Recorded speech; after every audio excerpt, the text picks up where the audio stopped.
तरीके से आप देख भी रहे हैं स्क्रीन पर कर्नाटक के जो रुझान है। बीजेपी जो है इस वक्त 74 सीट, कांग्रेस 115, जेडीएस 32 और 6 पे अन्य। नगर निगमों की बात कर लें, यूपी नगर निगम चुनाव की महापौर पद के लिए तो बीजेपी 15, बीएसपी 1 और अदर के खाते में 1। हमारे साथ उत्कर्ष सिन्हा जी जुड़े हुए हैं, आप हमारे साथ बने रहिए। मनीष श्रीवास्तव जी आप भी बने रहिए और इसके बाद आपके साथ जुड़ेंगी गरिमा।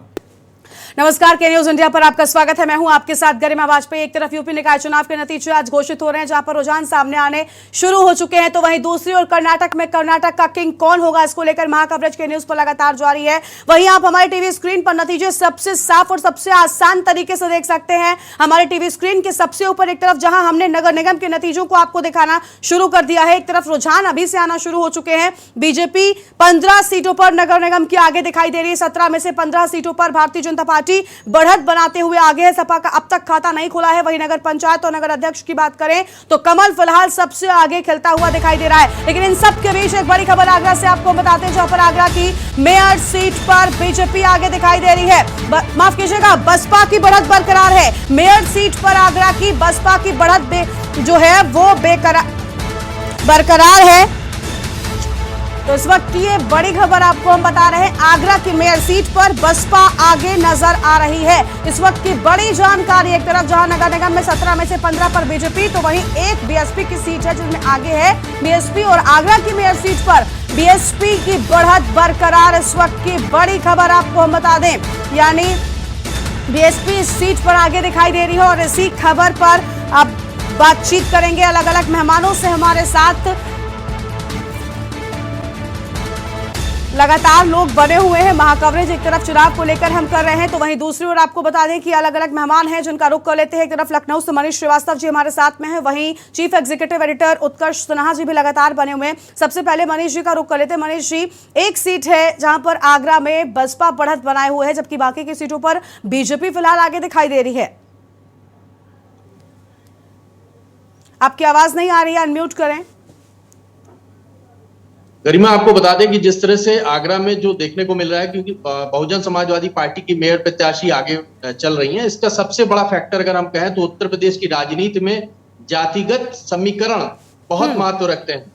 और यही एक मुख्य कारण है कि लगातार इन समीकरणों को साधने के लिए पार्टियां दल बदलती हैं, छोटे छोटे निर्दलीय प्रत्याशियों से हाथ मिलाती हैं। छोटे दल हो, चाहे अपना दल हो, चाहे निषाद पार्टी हो, चाहे राजभर की पार्टी हो, इन पार्टियों से गठबंधन का मुख्य कारण ही होता है कि कहीं ना कहीं जो वोटों का बिखराव हो उनको एकजुट करा जा सके। और बहुजन समाजवादी पार्टी इस समीकरण में आगरा में सबसे बेहतर प्रदर्शन में कामयाब हुई है, क्योंकि दलित वोटों की अगर संख्या की बात कर लें तो वो आगरा में सबसे ज्यादा है और वो एकजुट होकर के बहुजन समाजवादी पार्टी के खाते में गिरा है। ये साफ दर्शाता है।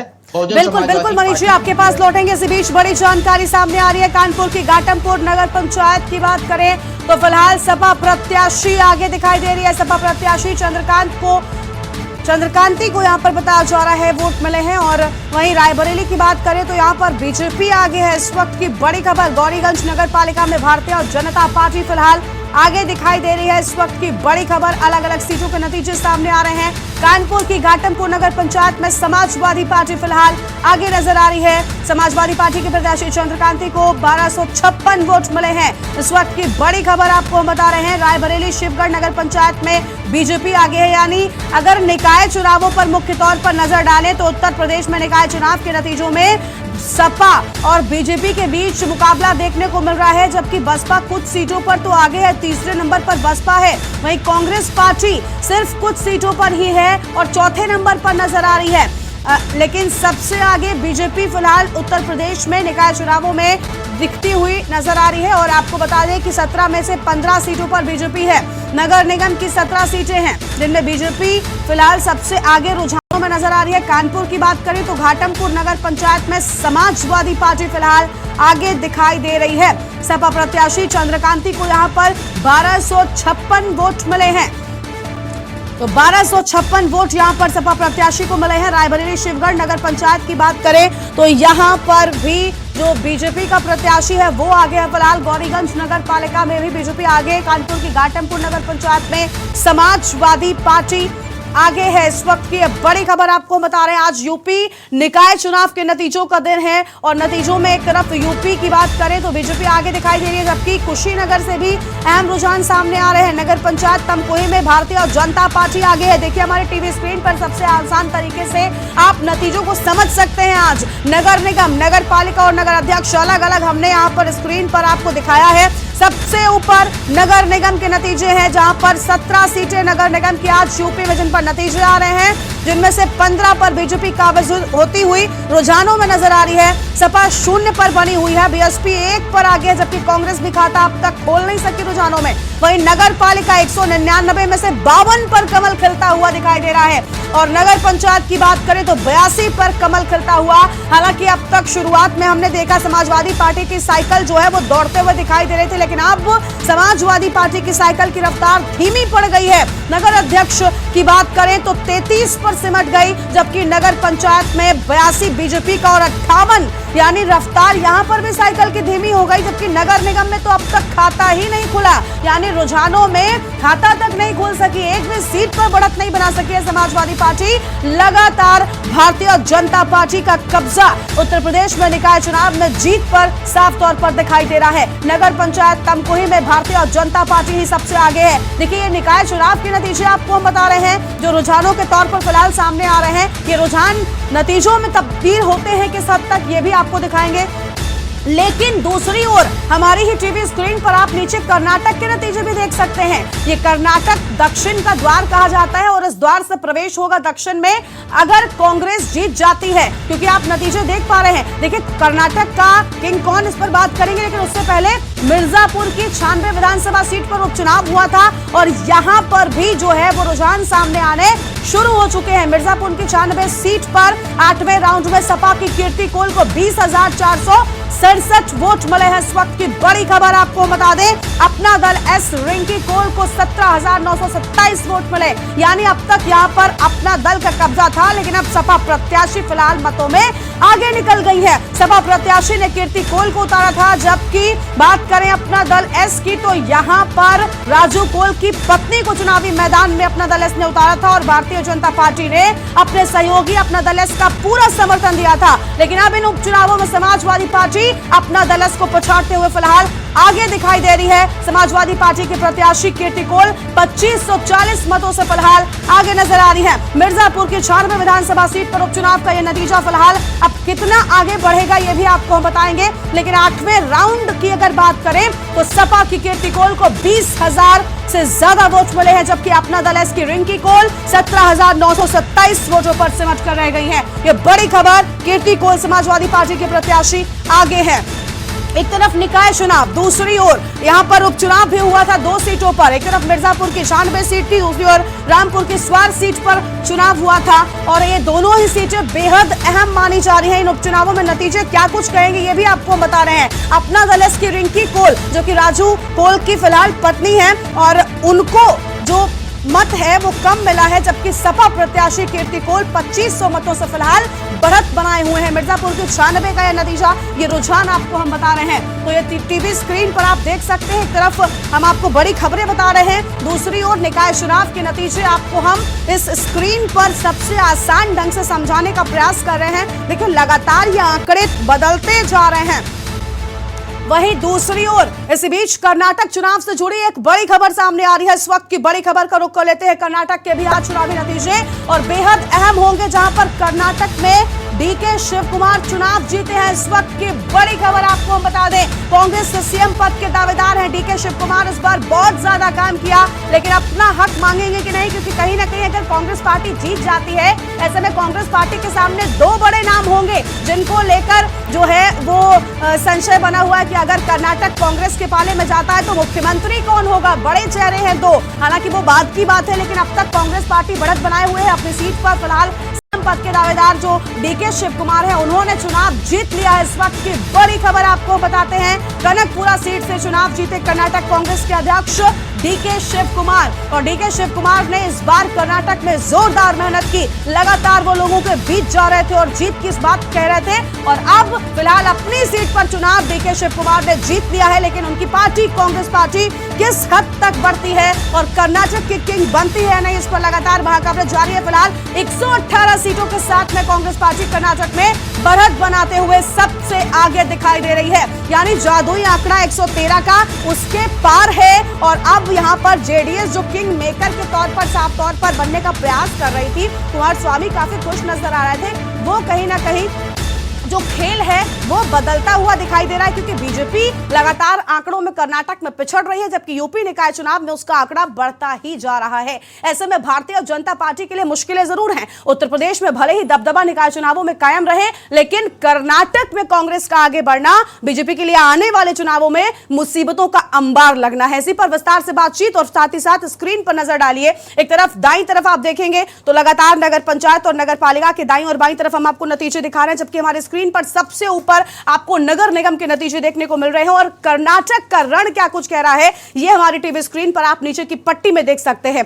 देखिए, बीजेपी नगर निगमों में सबसे आगे है, यह सबसे अहम है। सपा एक भी सीट पर खाता नहीं खोल पा रही है, कांग्रेस पार्टी भी शून्य पर अटकी हुई है, जबकि बसपा तीसरे नंबर पर उत्तर प्रदेश में इस बार सामने आई है। हालांकि बहुत ज्यादा हमने देखा था कि असर दिख नहीं रहा था, लेकिन बसपा फिर भी उन सीटों पर काबिज है जहां पर उसका दबदबा रहता है। और साथ ही साथ कांग्रेस लगातार कर्नाटक में मजबूती, लेकिन उत्तर प्रदेश में हाल कुछ खस्ता हाल नजर आ रहा है, क्योंकि फिलहाल चौथे नंबर पर अध्यक्ष पद पर सिर्फ 2 सीटों में आगे है रुझान में, नगर पंचायत में 4 पर है, जबकि नगर निगमों में 0 पर अटकी हुई है। लगातार मेहमान बने हुए हैं, लखनऊ से मनीष जी हैं, साथ ही चीफ एग्जीक्यूटिव एडिटर उत्कर्ष सिन्हा जी भी बने हुए हैं। उत्कर्ष जी का ही रुख करेंगे। उत्कर्ष जी, क्या कहेंगे आप? आज कांग्रेस का कॉन्फिडेंस बहुत बढ़िया है। आज कांग्रेस पार्टी कर्नाटक की अगर हम बात करें तो हमने कर्नाटक में देखा कि आज तस्वीरें पलट गई। अब तक जो भारतीय जनता पार्टी का मूड रहता था, जिस तरह की बॉडी लैंग्वेज उनके कार्यकर्ताओं की होती थी, सुबह से ही जो दफ्तर होते थे पार्टी कार्यालय के वो सजना शुरू हो जाते थे, लेकिन आज ऐसी तस्वीरें कर्नाटक से आ नहीं रही हैं, बल्कि उलट देखें तो कांग्रेस पार्टी के कार्यकर्ता जो हैं वो पहुंचे हैं, ढोल नगाड़े बज रहे हैं, भांगड़ा हो रहा है। ये कह क्या रहा है आखिर? और साथ ही जो रुझान है वो तो सामने है, 121 के साथ कांग्रेस आगे है, क्या कहेंगे आप? देखिए कि जो नतीजे निकले हैं उसमें आप अगर देखें तो सबके लिए कुछ ना कुछ है जी। कांग्रेस ने कर्नाटक में वापसी की है और बहुत मजबूत वापसी दिखाई दे रही है, कि स्पष्ट बहुमत के साथ वापसी दिखाई दे रही है।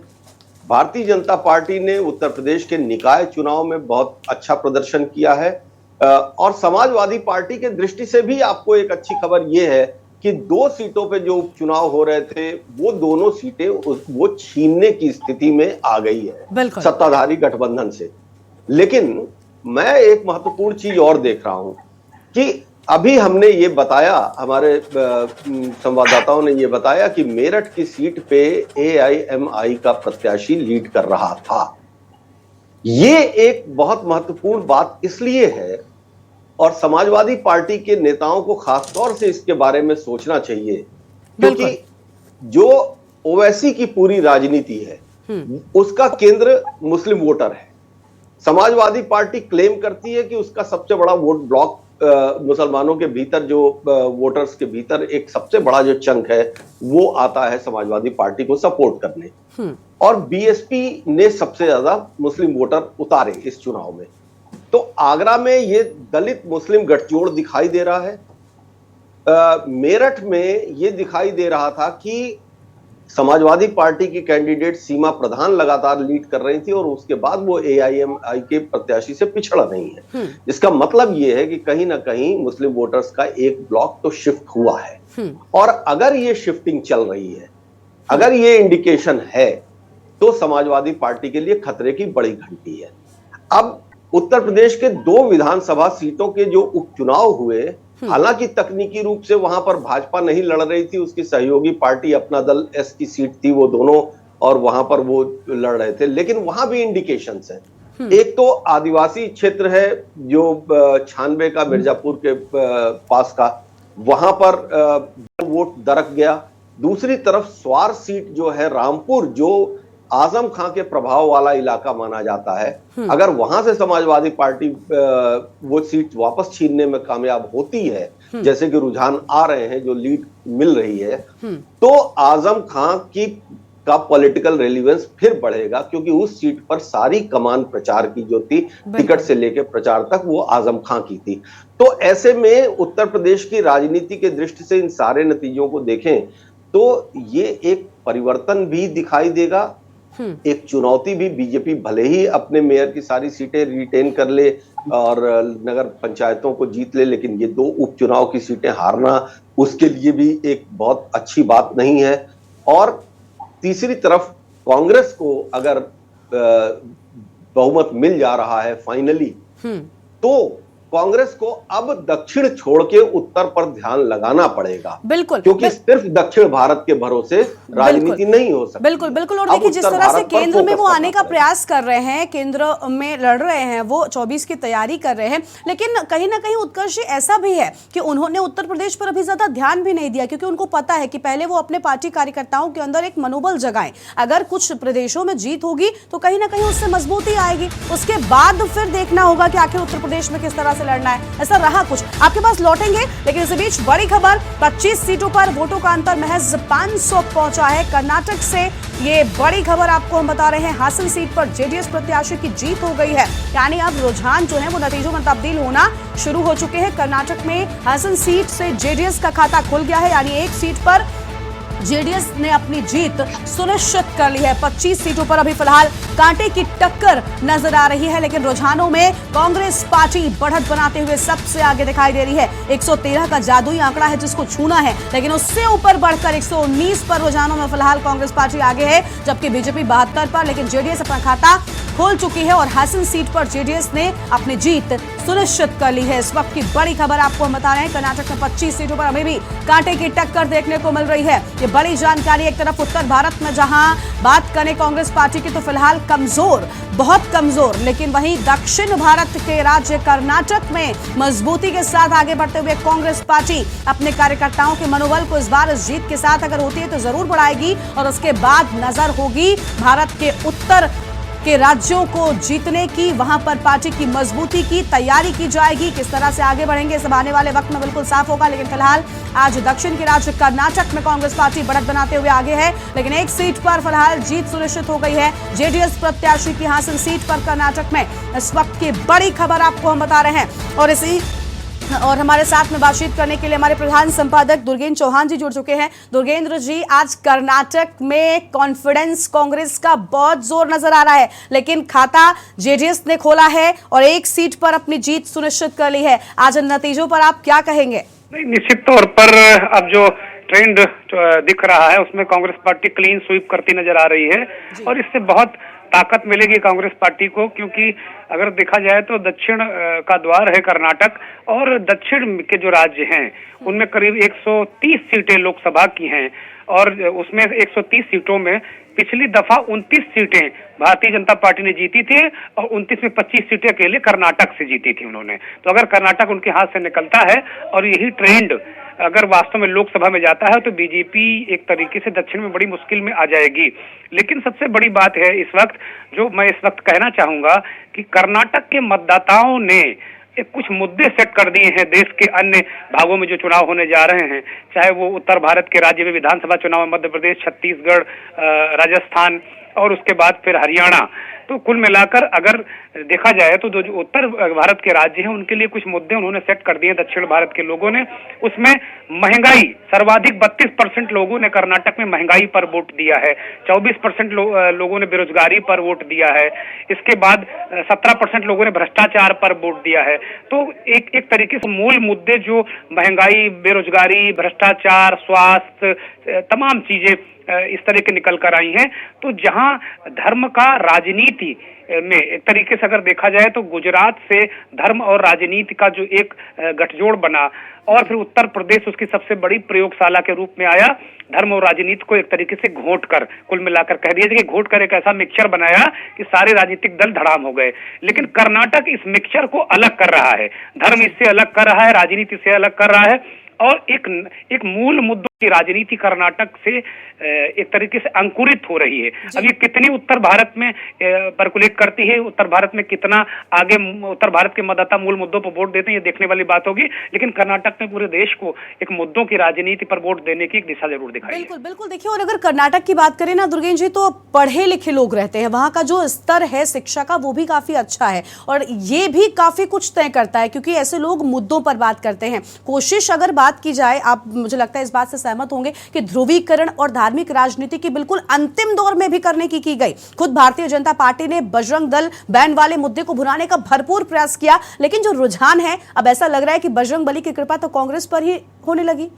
निश्चित तौर पर जब ये मुद्दा बीजेपी लेकर आई थी तो कांग्रेस ने बार बार कहा था कि भाई बजरंग दल बजरंग बली नहीं है, और अगर ऐसा ही है तो आपकी गोवा की सरकार ने, जो आपके मरहूम सीएम थे, उन्होंने पर्रिकर साहब ने राम सेना पर बैन लगा दिया था, तो क्या उन्होंने राम को थोड़ी ताले में बंद कर दिया? तो एक बीजेपी के जितने जो उनके मुद्दे थे, चाहे बजरंग बली का मुद्दा हो, चाहे वो मोदी जी को विषैला सांप कहने वाला मुद्दा हो, कांग्रेस ने बाकायदे जवाब दिया और डिकोड किया। और जो सबसे बड़ी बात आप ये कह रही हैं गरिमा, कि वहां का जो पढ़े लिखे लोगों की तादाद बहुत ज्यादा है, और आप देखिए कि महंगाई, जो जिस बात को लेकर बीजेपी काउंटर करती रही कि महंगाई तो विश्वव्यापी है, सारी दुनिया में महंगाई है, भयानक स्थितियां हैं, लेकिन उसी महंगाई पर वहां 32% लोगों ने वोट दिया है। मतलब 32% लोगों ने उसे मुद्दा मान के वोट दिया है। उज्ज्वला सिलेंडर जो उसको भरने के लिए लोगों के जेब में पैसा नहीं, उसको मुद्दा मान कर दिया है। आपको देखकर ताज्जुब होगा कि तमाम जगह कर्नाटक के जो ग्रामीण इलाके हैं, वोटिंग के दौरान जब 10 मई को हुई तो आपने भी देखा, हमने देखा कि तमाम लोग उज्ज्वला सिलेंडर की पूजा करके वोट डालने जा रहे थे, बीजेपी को एक तरीके से तंज कस रहे थे। तो एक तरीके से ये सुखद है उन लोगों के लिए जो मुद्दों पर राजनीतिक पार्टियों को कसौटी पर कसना चाहते हैं, मुद्दों की कसौटी पर कसना चाहते हैं। उन मतदाताओं के लिए, ऐसे देशवासियों के लिए कर्नाटक के नतीजे एक तरीके से आइडियल होंगे, और पूरे देश की तरफ ये नतीजे अपने आप में दिखा रहे हैं कि अगर आपको मुद्दों का समाधान चाहिए, और कांग्रेस ने जो 5 गारंटी दी हैं वो भी अपने आप में आगे बहुत महत्वपूर्ण भूमिका अदा करने जा रही है। कर्नाटक में मुझे लगता 5 गारंटी मुद्दा बहुत अपने आप में ये रहा, और उसके अतिरिक्त आप देखेंगे तो आप महंगाई, बेरोजगारी, भ्रष्टाचार, ये 3 जो बड़े मुद्दे हैं, और मुझे लगता पूरे देश में आने वाला जो चुनाव, चाहे लोकसभा को चाहे विधानसभा का, कांग्रेस पार्टी इन मुद्दों के साथ में ही पूरे देश में जाएगी, और पूरा विपक्ष भी इन्हीं मुद्दों पर टिका रहेगा, मुझे लगता है। बिल्कुल बिल्कुल दुर्गेन जी, बहुत शुक्रिया आपका अपनी बात हमारे साथ साझा करने के लिए। तो देखिए, आप लगातार देख रहे हैं महाकवरेज जारी है। एक तरफ कर्नाटक में 25 सीटों पर अभी भी कांटे की टक्कर, और हमारे प्रधान संपादक दुर्गेन चौहान जी हमारे साथ जुड़े, जिन्होंने यही कहा कि देखिए ये नतीजे आइडियल होंगे। फिलहाल रुझानों में तो जो नजर आ रहा है वो हम सुबह से आपको दिखा रहे हैं। 118 पर कांग्रेस लगातार बढ़त बनाते हुए आगे दिखाई दे रही है, बीजेपी सिमटती ही जा रही है। 80 थी अभी तक और अब 73 पर आ चुकी है, जेडीएस 25 पर है। तो ये बहुत कुछ कह रहा है, और ये शुरुआत बदलाव की मानी जा सकती है, क्योंकि जिस तरीके से कांग्रेस पार्टी जो लगातार कमजोर हो रही थी, अब कांग्रेस पार्टी में भी कॉन्फिडेंस जो आने शुरू हो गया है अभी से। अभी तक जीत पूरी तरीके से सुनिश्चित नहीं हुई, रुझान है लेकिन रुझानों में सबसे आगे है, लेकिन बावजूद इसके सुपर कॉन्फिडेंट आज कार्यकर्ता दिखाई दे रहे हैं। सुबह से ही हवन पूजन शुरू हो गया, नाच गाना शुरू हो गया, ढोल नगाड़े बज रहे हैं ऑफिस के बाहर, और लगातार जो कार्यालय हैं उनके बाहर लगातार जश्न मनाया जा रहा है। ये कॉन्फिडेंस कांग्रेस के लिए काफी फायदेमंद भी साबित हो सकता है। और कर्नाटक में एक तरफ जहां पैठ बननी शुरू हो गई, तो वहीं दूसरी ओर अब आगे क्या कुछ होगा ये भी हम आपको लगातार दिखाएंगे। हमारे साथ लगातार मेहमान भी जुड़े हुए हैं। एक तरफ चीफ एग्जीक्यूटिव एडिटर उत्कर्ष जी बने हुए हैं, तो वहीं मनीष जी लखनऊ से बने हुए हैं। मनीष जी का रुख कर लेते हैं। मनीष जी, आपने देखा अभी हमारे साथ में प्रधान संपादक दुर्गेन चौहान जी थे, वो यही कह रहे हैं कि भाई ये नतीजे बहुत कुछ कहेंगे,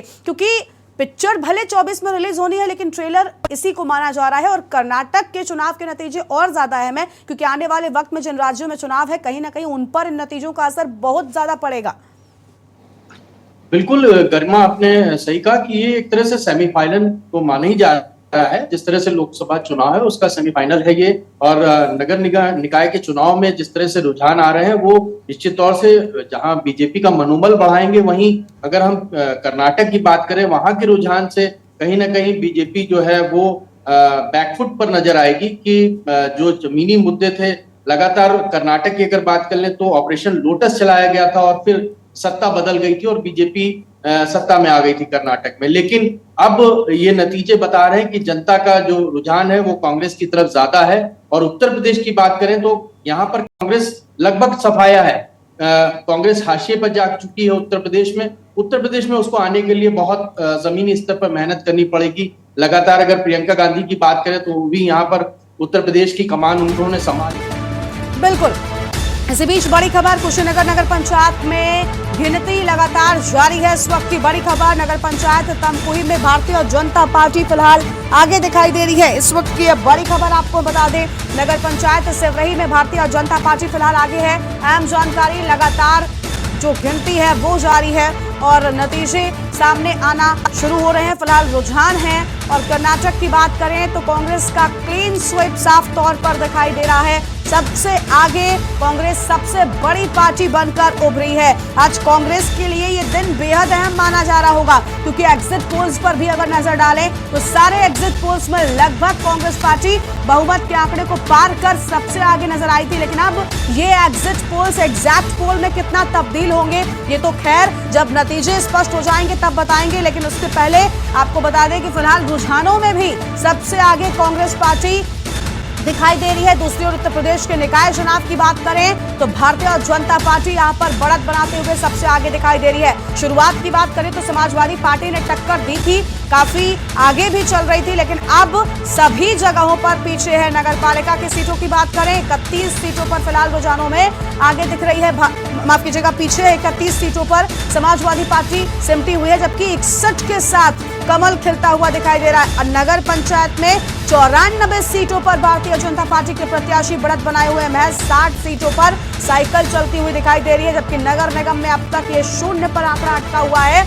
और 15 सीटों पर भारतीय जनता पार्टी काबिज होती हुई रुझानों में नजर आती है। जबकि कर्नाटक में कांग्रेस सबसे बड़ी पार्टी बनकर उभरती हुई नजर आ रही है। बड़ी खबर और बड़े नतीजे आज आप हमारी टीवी स्क्रीन पर अलग अलग चारों कोनों में देख सकते हैं। सबसे ऊपर नगर निगम से जुड़ी हर तस्वीर, हर आंकड़ा आपकी टीवी स्क्रीन पर है।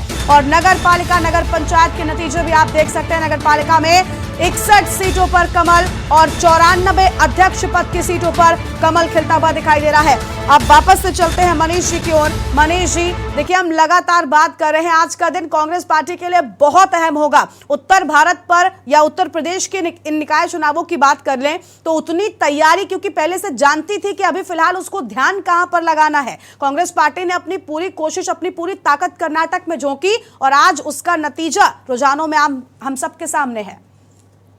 बिल्कुल गर्मा, जहां कांग्रेस ने पूरी ताकत झोंकी, वहीं पर बीजेपी की अगर बात करें तो प्रधानमंत्री से लेकर के पूरे अधिकांश केंद्रीय मंत्री का दौरा जो है वो कर्नाटक में लगाया गया। मुख्यमंत्री योगी आदित्यनाथ, उप मुख्यमंत्री ब्रिजेश पाठक और केशव मौर्य भी कर्नाटक दौरे पर रहे, तो बीजेपी ने भी पूरी ताकत झोंकी। लेकिन परिणाम जो आ रहे हैं, दिख रहे हैं, वो सीधे तौर पे वो जनता जनार्दन के सामने दिख रहे हैं कि वो कांग्रेस को इस बार सत्ता देने के मूड में नजर आ रही है। अब जहां तक अगर आप बात करें उत्तर प्रदेश की, तो उत्तर प्रदेश में सबसे बड़ा फैक्टर है एक तो धर्म और जाति। उत्तर प्रदेश इन दो चीजों से उबर नहीं पा रहा है। आपने जैसा अभी कहा कि पढ़ा लिखा वर्ग जो है कर्नाटक और साउथ में ज्यादा है, उत्तर प्रदेश जाति और धर्म में बटा हुआ है। ये और जाति और धर्म जब तक यहाँ से नहीं हटेगा, यहाँ पर स्थानीय मुद्दे नहीं आएंगे, जनता से जुड़ी हुई मुद्दों को ऊपर नहीं रखा जाएगा, तब तक यहाँ की राजनीति इसी तरह प्रफुल्लित होती रहेगी। चाहे वो बहुजन समाजवादी पार्टी की राजनीति हो, चाहे समाजवादी पार्टी की राजनीति हो, और चाहे हम बीजेपी की बात कर लें। हाँ। बीजेपी ने लगातार ध्रुवीकरण की राजनीति की है, इसमें कहने में कोई शक नहीं है कि बीजेपी हिंदुत्ववादी पार्टी के तौर पर हमेशा आगे आई है। और लगातार एकनाथ शिंदे का अभी कुछ दिन पहले जो महाराष्ट्र का दौरा था अयोध्या में, वो उसकी एक झलक थी कि वो एकनाथ शिंदे को महाराष्ट्र में बतौर हिंदुत्ववादी नेता प्रेजेंट करने के लिए इतना बड़ा यहाँ पर ये दौरा किया गया। हालांकि इस बात को शिवसेना मानने को तैयार बिल्कुल नहीं थी। लेकिन उत्तर प्रदेश की राजनीति में जैसे आपने बताया कि मेरठ में मुस्लिम प्रत्याशी आगे चल रहा है। समाजवादी पार्टी का जो वोट कैडर है वो मुस्लिम और यादव का समीकरण था, लेकिन जिस तरह से अतीक अहमद हत्याकांड हुआ उसके बाद तमाम वीडियो इस तरह के वायरल हुए गर्मा, जिसमें लगातार अखिलेश यादव पर लोग सवाल उठा रहे थे कि अखिलेश यादव इस बात पर आगे आकर के समर्थन नहीं कर रहे हैं मुस्लिम लोगों का। पहला झटका अखिलेश यादव को तब लगा जब आजम खां को जेल हो गई। आजम खां से मिलने अखिलेश यादव लंबे समय तक नहीं गए। एक लगातार एक निराशा जो मुस्लिम वोटर्स में थी वो अखिलेश को लेकर के बिल्कुल, यानी कहीं ना कहीं देखिए जिस बात से आपने शुरू किया था मनीष जी की जातिगत राजनीति यहाँ पर बहुत ज्यादा होती है और उसका असर आज साफ तौर पर दिख रहा है। लेकिन सबसे बड़ा सवाल यही भी है कि देखिए जातिगत राजनीति के लिहाज पर भी अगर आज उत्तर प्रदेश के निकाय चुनावों में बीजेपी जीत जाती है तो क्या कर्नाटक में हार के सामने भला वो काफी पड़ेगी? ये एक बहुत बड़ा सवाल है। और लगातार आज निकाय चुनाव के एक तरफ नतीजे आपको हम बता रहे हैं, दूसरी कर्नाटक में नतीजे क्या कुछ कहेंगे। फिलहाल रुझानों में कांग्रेस पार्टी कर्नाटक का किंग बनते हुए नजर आ रही है। हूं आपके साथ यशी शुक्ला और आपको बता दें कि आज बड़ा ही खास दिन है। आज यूपी नगर निगम निकाय चुनाव का जो रिजल्ट है वो भी घोषित है। साथ ही साथ कर्नाटक में जो चुनाव हो रहे थे मतदान हुए थे आज उनका भी रिजल्ट घोषित किया जा रहा है। साथ ही साथ नगर पंचायत का भी चुनाव जो है और उपचुनाव जो हुए थे उनके भी आज सभी के रिजल्ट जो है आज घोषित किए जा रहे हैं। लगातार आप टीवी स्क्रीन पर देख सकते हैं कि आपको बहुत साफ तरीके से के न्यूज बता रहा है कहां पर क्या कुछ नतीजे जो है वो इस वक्त आ रहे हैं। तस्वीरें लगातार हम आपको टीवी स्क्रीन पर दिखा रहे हैं। कर्नाटक चुनाव में आपको बता दें कि कांग्रेस लगातार बढ़त बनाए हुए है और कहीं ना कहीं अगर हम बात करें तो कर्नाटक चुनाव जो है वो 2024 का लोकसभा चुनाव का एक सेमीफाइनल माना जा रहा था। तो ऐसे में कांग्रेस की जीत जो है बहुत इशारे करती है। साथ ही साथ राहुल गांधी की जो यात्रा थी भारत जोड़ो यात्रा वो कहीं ना कहीं उसका असर जो है वो कर्नाटक पे साफ तौर पर देखने को मिल रहा है। मेरे दोनों तरफ आप देख सकते हैं नगर निगम चुनाव को लेकर जो अपडेट है वो लगातार आपको हम टीवी स्क्रीन पे बहुत साफ तरीके से सही तरीके से समझाने की कोशिश कर रहे हैं। एक तरफ अध्यक्ष पद के जो चुनाव हैं उनकी पूरी लिस्ट में कौन कौन सी पार्टी बढ़त बनाए हुए हैं ये आप देख सकते हैं। एक तरफ नगर पंचायत जहां पर नगर पंचायत चुनाव में किस तरीके से कितनी सीटें हैं कौन कौन यहाँ पर जीत हासिल कर रहा है ये आपको हम लगातार दिखा रहे हैं। और आपको बता दें कि कर्नाटक की जिस तरीके से हम लगातार बात कर रहे हैं तो कर्नाटक में भी यहाँ पर कांग्रेस जो है वो बढ़त बनाती हुई नजर आ रही है और कांग्रेस का जो भारत जोड़ो यात्रा था वो कहीं ना कहीं यहाँ पर उसका साफ असर हम कह सकते हैं कि देखा जा रहा है। तो बजरंगबली जो मुद्दा था वो भी काफ़ी ज़्यादा हाईलाइट हुआ था। बजरंगबली मुद्दे को लेकर बीजेपी जो है वो कांग्रेस को घेरने की कोशिश कर रही थी लेकिन उसका असर जो है वो साफ तौर पर देखा नहीं जा रहा।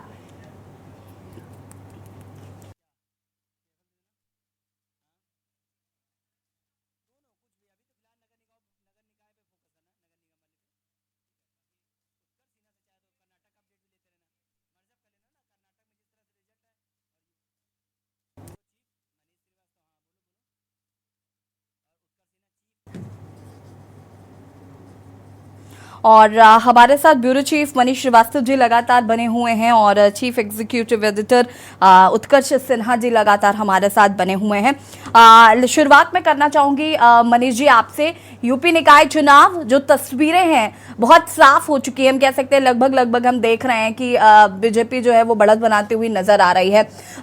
यहाँ पर हम कह सकते हैं कि समाजवादी पार्टी से सीधी टक्कर थी भाजपा की और समीकरण जो है वो काफी ज्यादा अलग नजर आ रहे हैं। बीजेपी जो है वो बढ़त बनाती हुई नजर आ रही है, समाजवादी पार्टी जो है वो दूसरे नंबर पर कहीं पर नजर आ रही है। निर्दलीय प्रत्याशियों का हमेशा हम देखते हैं नगर निकाय चुनाव में बोलबाला रहता है क्योंकि कहते हैं कि जमीन से जुड़े मुद्दे होते हैं और साथ ही साथ जो लोग निर्दलीय प्रत्याशी जो होते हैं वो क्योंकि वहां रह रहे होते हैं और बहुत इजीली लोगों से कनेक्ट कर पाते हैं, इसलिए हमेशा निर्दलीय जो लोग लड़ रहे होते हैं चुनाव उनका ज्यादा बोलबाला नजर आता है। इस बार के निकाय चुनाव की तस्वीर को देखकर सबसे पहले क्या कुछ कहना चाहते हैं? देखिए यशी, आपको बता दें कि इस बार के चुनाव में सबसे बड़ा जो फैक्टर नजर आ रहा है वो कहीं ना कहीं समाजवादी पार्टी के लिए विचारणीय विषय हो सकता है क्योंकि समाजवादी पार्टी की जो तरह से जो उम्मीदें जनता को थी, जो सेकंड नंबर लार्जेस्ट पार्टी मानी जा रही थी उत्तर प्रदेश में अगर निकाय चुनाव की बात कर ले, हालांकि नगर पंचायत की अगर आप रुझानों की बात करें तो अभी के जो आंकड़े आ रहे हैं उससे तो बेहतर थोड़ा सा प्रदर्शन कहा जा सकता है, लेकिन शहरी क्षेत्रों में और खासतौर से जो मेयर प्रत्याशियों की अगर बात कर लें तो वहां पर अभी तक समाजवादी पार्टी किसी भी नगर निगम में कोई भी जीत या बढ़त हासिल अभी नहीं कर पाई है। हालांकि बीएसपी ने एक सीट पर जरूर बढ़त बनाए रखी हुई है, थोड़ी देर बाद पूरी तरह से स्पष्ट क्लियर हो जाएगी स्थिति, लेकिन अभी के जो रुझान आ रहे हैं उसमें कहीं ना कहीं समाजवादी पार्टी के लिए बड़ी चिंता का विषय ये होता जा रहा है कि अभी तो ये नगर निकाय के चुनाव हैं और ठीक अब से लगभग 1 साल बाद लोकसभा का चुनाव है और ऐसे में समाजवादी पार्टी जो उत्तर प्रदेश की जमीन से एक मनीष जी, क्या पार्टी इसे थी, वैसे एक माने तरफ- कि समाजवादी पार्टी ने अभी विधानसभा चुनाव से कोई सबक नहीं लिया, कोई इस पर गणित नहीं बैठाया, कोई राजनीतिक समीकरण समझने की कोशिश नहीं की, ऐसे ही निकाय? क्योंकि हमने देखा प्रचार प्रसार भी बहुत कम हुआ।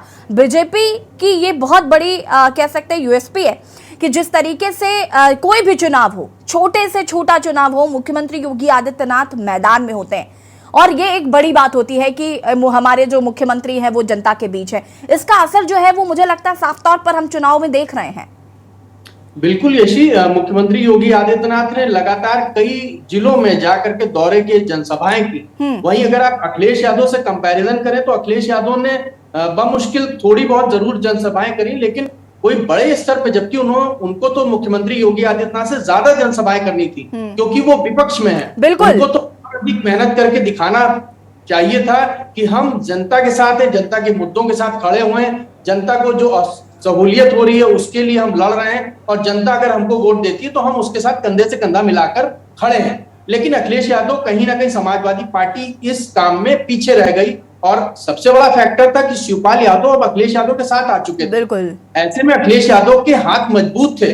अखिलेश यादव समाजवादी पार्टी की एक, हम ये कह सकते हैं कि रणनीति में कमी रह गई कि उसने जमीनी मुद्दों को टटोला नहीं, उनको कुरेदा नहीं और जाकर के जनता के साथ कंधे से कंधा मिलाया नहीं।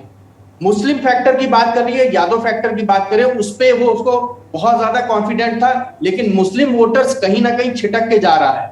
आप अगर देखें तो असदुद्दीन ओवैसी लगातार घुसपैठ कर रहे हैं।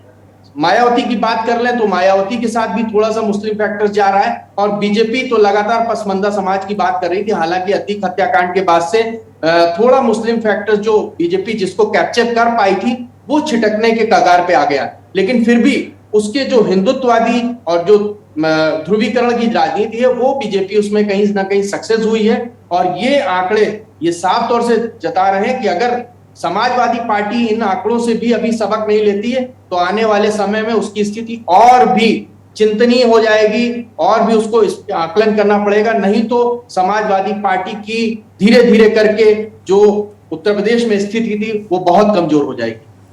बिल्कुल। बसपा की अगर हम बात करें यहाँ पर मनीष जी, तो बसपा को कैसे देख रहे हैं? क्योंकि देखिए मायावती जो है हमेशा हमें लगता है चुनाव के समय ही वो एक्टिव हो जाती हैं ट्विटर पर और ट्विटर पर ही। हालांकि बसपा को अगर हम जमीन पर देखें तो कहीं नजर नहीं आती और स्पेशली जब चुनाव होते हैं उस वक्त भी बहुत ज्यादा एक्टिव बसपा को हम नहीं देखते हैं। लेकिन मायावती उस दौरान ट्वीट पर ट्वीट करती हैं, जीत के दावे करती हैं और अलग अलग उनकी तरफ से ट्वीट किए जाते हैं। तो सिर्फ ये जो सोशल मीडिया की जो राजनीति है वो जमीनी हकीकत से काफी इतर हो जाती है।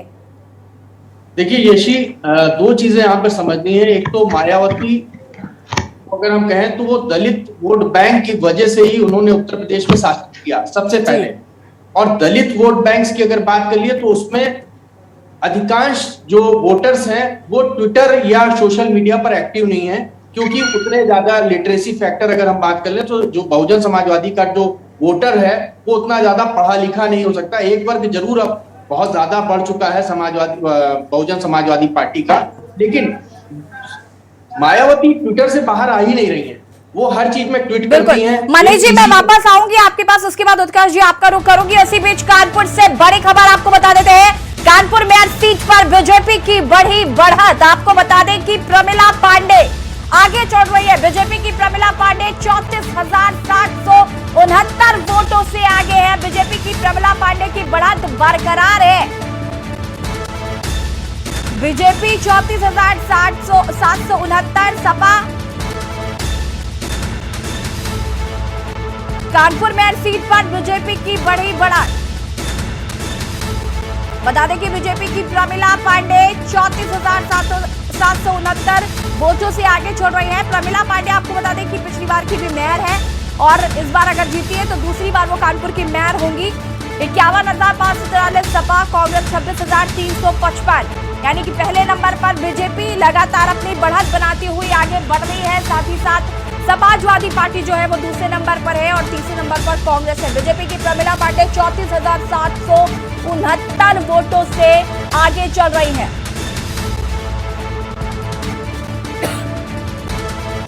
Sapa 51,543 vote, Congress 26,000। Kanpur mayor seat पर बीजेपी की लगातार बढ़त जो है वो बढ़ती जा रही है। बीजेपी की प्रमिला पांडे 34,769 वोटों से आगे चल रही हैं।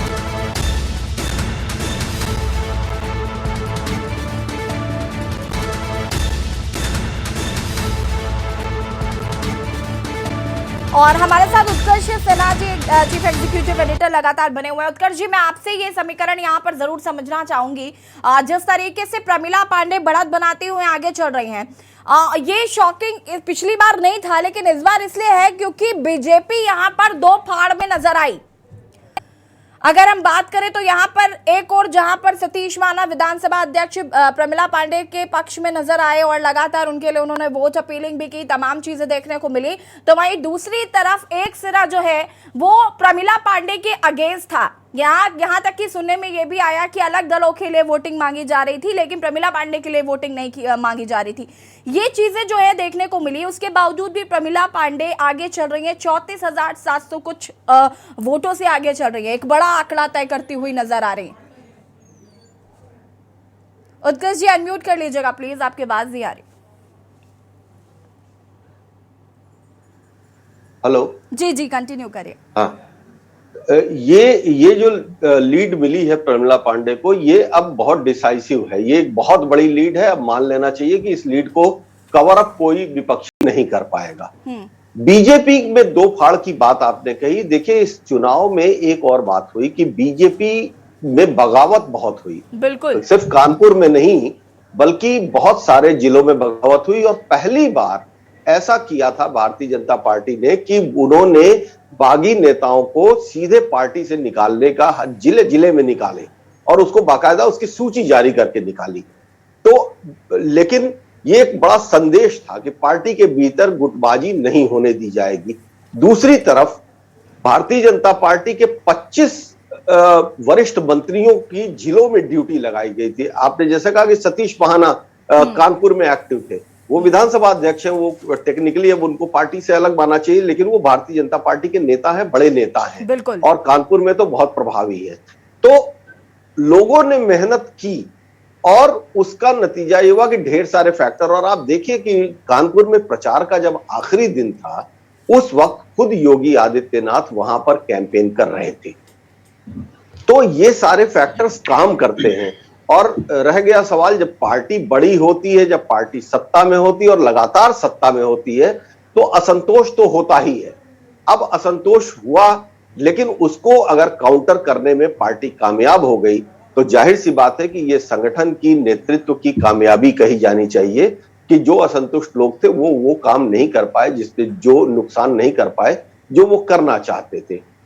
तो इसी तरीके से अब यही वो फर्क होता है जो जहां पर समाजवादी पार्टी और भारतीय जनता पार्टी की मशीनरी का फर्क यही हो जाता है। सपा में विद्रोह होता है, टूट जाती है पार्टी, सपा में विद्रोह होता है, उसके कैंडिडेट्स के टिकट्स बदलने जाने लगते हैं, लेकिन वो दृढ़ निश्चय नहीं दिखाई देता है। अब देखिए बरेली में जिस तरीके से पार्टी के कैंडिडेट को नामांकन वापस के आखिरी दिन उसने सिंबल अपना सरेंडर किया और ये कहते हुए कहा कि हमारे राष्ट्रीय अध्यक्ष का आदेश था। तो ऐसा कंफ्यूजन क्यों है कि पार्टी अपना सिंबल विड्रॉ कर रही है, किसी दूसरे को समर्थन देने की। मानते हैं कि एक अच्छे नेतृत्व की कमी है समाजवादी पार्टी में? समाजवादी पार्टी में एक संगठित नेतृत्व की कमी है।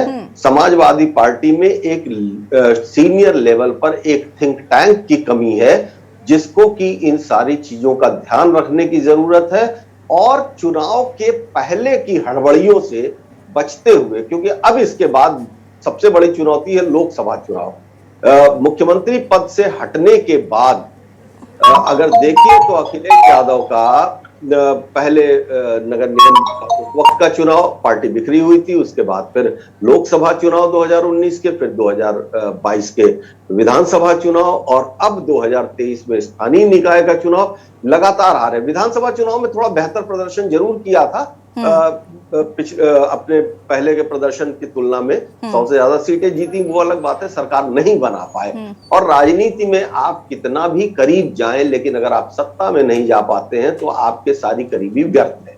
तो अब सबसे बड़ा रण है 24 का, 24 में अगर समाजवादी पार्टी बहुत फोकस्ड होके एक संगठित तरीके से सीटों को चुन के वहां पर एक संगठित तरीके से चुनाव नहीं लड़ती है, तो फिर ये मान लेने में कोई हिचक नहीं होनी चाहिए कि समाजवादी पार्टी के शीर्ष नेतृत्व में नेतृत्व क्षमता का एक थोड़ा सा अभाव जरूर दिखाई। ठीक है उत्कर्ष जी, वापस आएंगे आपके पास। मनोहर यदुवंशी जी हमारे साथ जुड़ चुके हैं, जो कि कर्नाटक में वरिष्ठ पत्रकार है।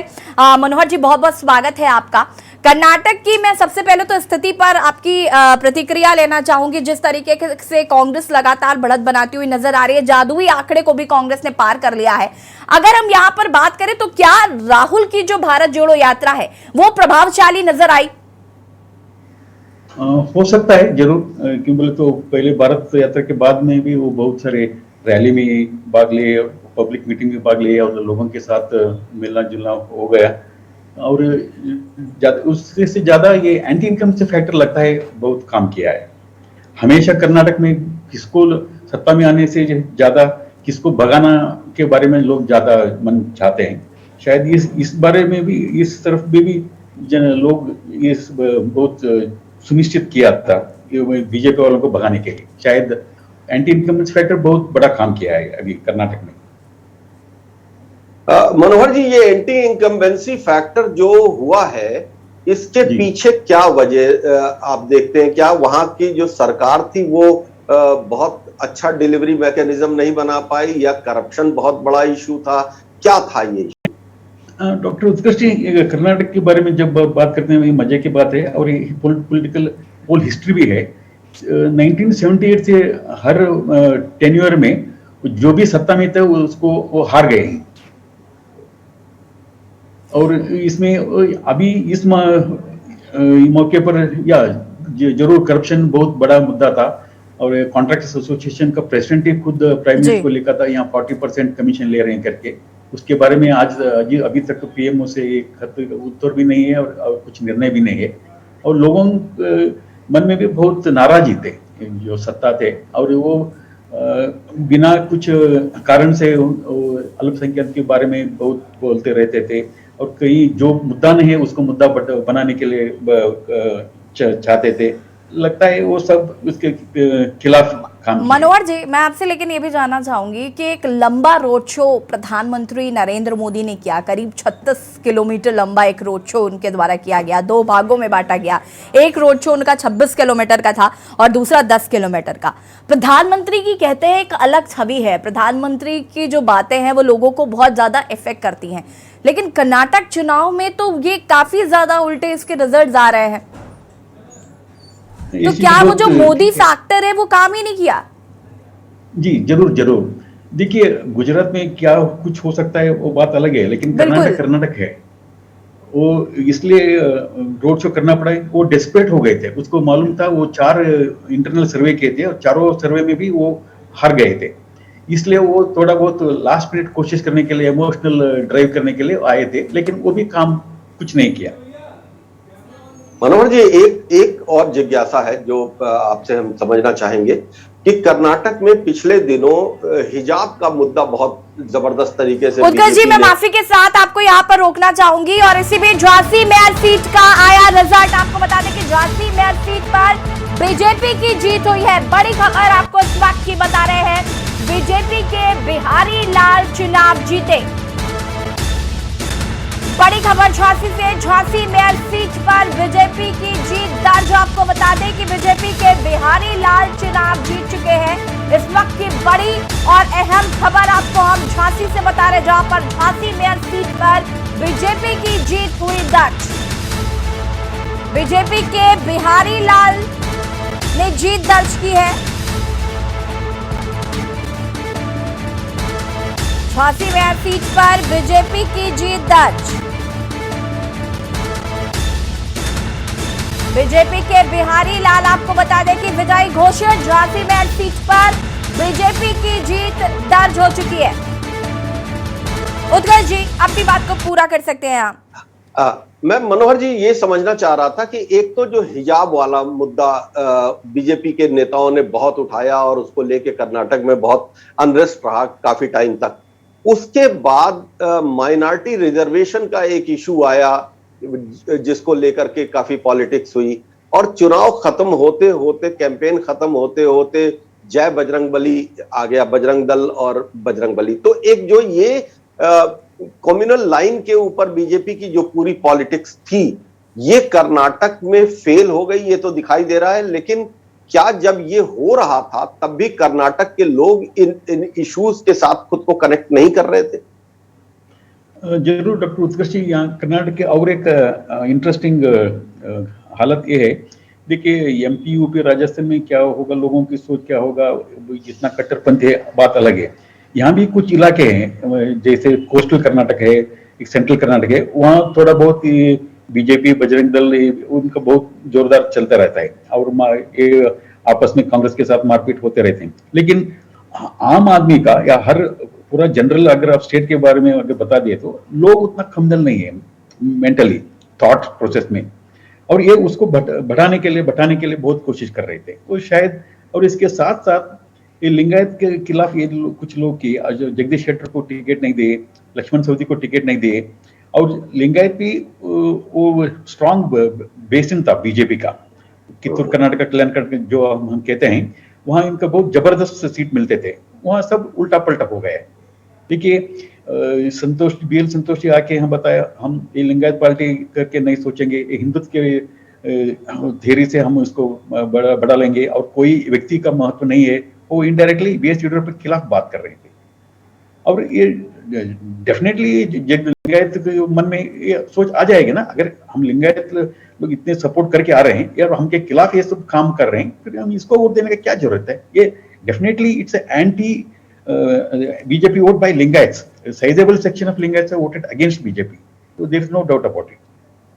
और ये जो जेडीएस ने अपने पिछले टैली को कमोबेश मोर और लेस मेंटेन करके रखा है, और ये माना जा रहा था कि जेडीएस की स्थिति ऐसी थी कि वो शायद ऐसा परफॉर्म ना कर पाए, तो लास्ट मिनट में कैंपेन में एचडी देवगौड़ा को खुद उतरना पड़ा अपने उसको लेकर के।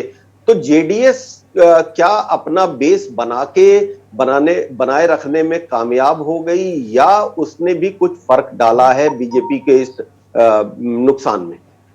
या जरूर डॉक्टर कृष्ण जी, जो हम ओल्ड मैसूर कहते हैं वो स्ट्रॉन्ग गौड़ा बेल्ट है, और वो कलिगा कम्युनिटी वाले बहुत सारे हैं, ज्यादा है परसेंटेज। और अनफॉर्चुनेटली प्रेजेंट्स पार्टी बोलते हैं, लेकिन वो फैमिली पार्टी हो चुके हैं, और वो फैमिली के बारे में बहुत लोगों में बहुत इज्जत है। इसलिए हम जब जात का सवाल आता है सब बिहार के बारे में बोलते हैं, लेकिन यहाँ भी ओल्ड मैसूर रीजन में वही हालत है, वो सिर्फ कम्युनिटी नाम चलता है। इस बार लेकिन वो बहुत कम नहीं हुआ है, लेकिन वो they are able to maintain whatever strength they had, little of course shortage by a few seats.